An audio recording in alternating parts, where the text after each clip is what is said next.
আমি নিয়মিত সবজি বাজারে যাই।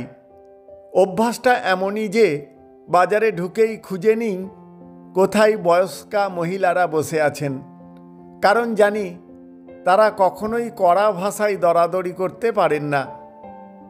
তবু আমি স্বভাবসুলভভাবেই একটু কম দাম চাই। সেদিনও তাই হলো। এক বৃদ্ধা সবজি নিয়ে বসেছিলেন। আমি দরাদরি করতেই তিনি একচিলতে হেসে বললেন, বেটা, এত দরাদরি করলে আমরা বাঁচব কী করে? সংসারই বা চলবে কী করে? কথাটা আমার কানে যেন গভীরভাবে বাজল।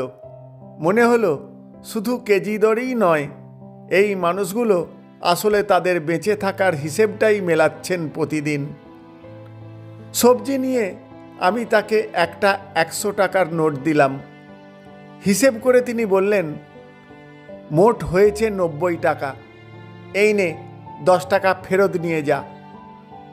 আমি মৃদু হেসে বললাম, না মাসিমা, ওই 10 টাকা আপনি রাখুন।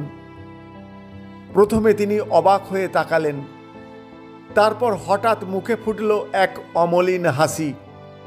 সেই হাসির সঙ্গে তিনি আমাকে ভরিয়ে দিলেন আশীর্বাদে। ভালো থাকিস বাবা, সুখে শান্তিতে থাকিস। সেই মুহূর্তে মনে হলো ওই 10 টাকার বিনিময়ে আমি পেয়েছি এক অমূল্য সম্পদ, এক মায়ের আশীর্বাদ আর এক অনিন্দ্য সুন্দর হাসি।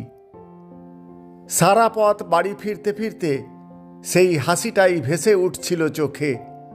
মনে হচ্ছিল জীবনের প্রকৃত আনন্দটা তো এই ছোট ছোট মুহূর্তগুলোর মাঝেই লুকিয়ে থাকে। ধন্যবাদ।